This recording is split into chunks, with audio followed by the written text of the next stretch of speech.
there for 30 years, 50 years, and they were miserable. And so for me, I always felt that I want to live a fulfilled life. When I leave this earth, I want to leave this earth doing everything that I desire to do. And so for me, I've always had the burning desire to have my own business. I've always loved beauty. I've always loved hair. What I loved growing up, I never realized that my passion could turn into an actual career. I was going with the motions. I was working as a nurse for 8.5 years, and I got pregnant in 2013 with my son. I already had 2 daughters, and that pregnancy, my third pregnancy, was with our first son. And it was a high-risk pregnancy. I ended up having a uterine rupture at 8 months, and my son was born brain dead. So when that happened to me, my world was totally just turned upside down. And I really didn't understand why that was happening to me. I went to the hospital, the doctor arrived late. So with my son being born brain dead, he passed away. We kept him on life support for about 6 months because, we really just couldn't accept the fact that, our little baby boy was no longer with us. So it was a very, very hard transition. At that time, I was working as a home health nurse, and I was on the verge of depression. I needed an outlet. And number one, I decided that I needed to grow spiritually and I needed to have a relationship with God. I was literally trying to figure things out Monique's way and not knowing who God was and really committing my life and knowing what his plans were for me. One day I woke up and I said, I'm going to just start talking about hair care on social media. I had an Instagram account. I had about 500 followers. And I said, I'm just going to talk about something I love. I would literally go on social media and say, hey guys, this is the concoction that I made today. I just went in my cabinet, pulled out some avocado, some banana, some olive oil, mixed it together in the blender. And this is what I put on my hair. And this is how it's working. So I was really having a conversation with whoever was paying attention to me. And it was 2 women that were very persistent of sending me messages and DMs saying that, listen, girl, I used that product that you were making and it made my hair feel spectacular. Can I just buy what you're making? That was the light bulb moment. So I did my research. I found a chemist that was in the Chicago area. I got a lot of no's in the beginning, but I got that one yes.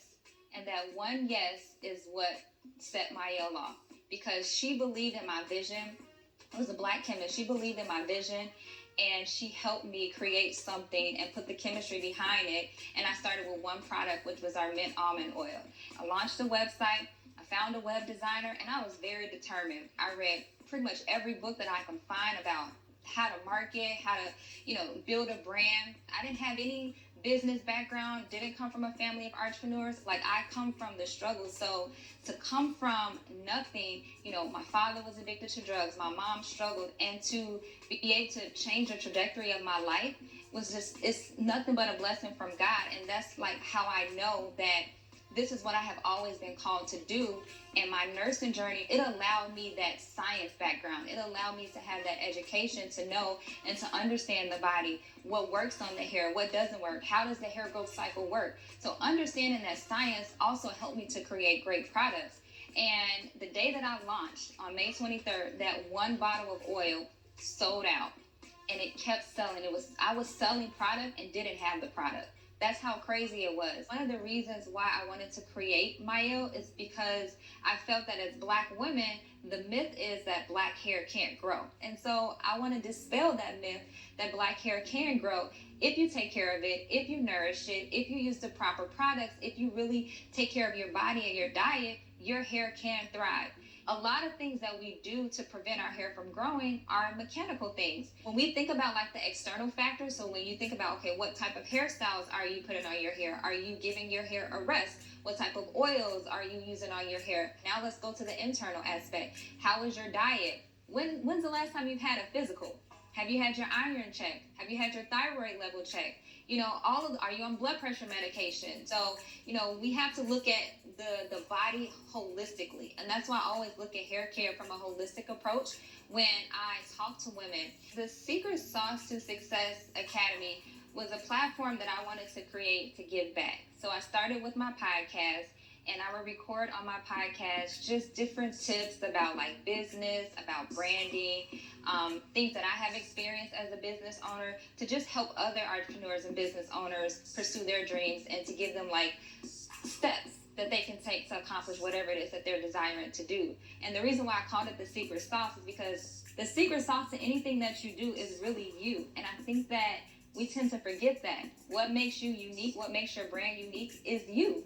Like, you have something to offer that nobody else has. And I just want to encourage women, I want to encourage men to just be the best version of yourself that you can possibly be. You'll be surprised to know that the beauty industry is a male-dominated industry. So with this new millennial wave and social media, it has allowed women of color like me to have this platform to connect with women and to build our brands. I feel that no woman can connect with the Black woman other than the Black woman. So breaking into this industry, it was a lot of learning lessons. I had to learn how to be at the table with the big boys, the distributors and the retailers. Not everyone that's behind the scenes looks like me.